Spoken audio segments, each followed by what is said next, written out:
गए आना मंदिर पे कालब भेट गए आना मंदिर पे कालब भेट गए आना मंदिर पे कालब भेट गए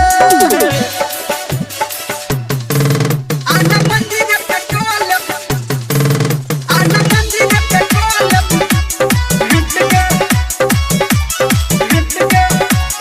DJ Sumit DJ Sumit Javeria music भेट गए रेमा रेमा रेमा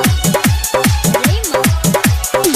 हम कहा पर लहका के बई तू कहा पर लबी है के तू कहा पर लबी है के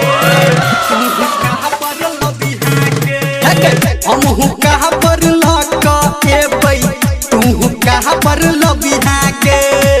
भोला जी के जल चढ़ा के मंदिर पीछा अभी है के एहन मौका फेर न एतौ तोहर यार ने फेर बजेतौ एहन मौका फेर न एतौ तोहर यार ने फेर बजेतौ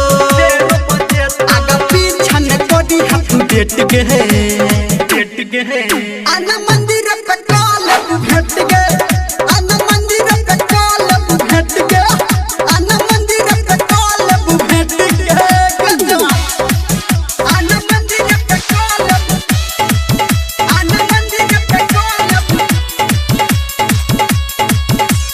भेट गए भेट गए भेट गए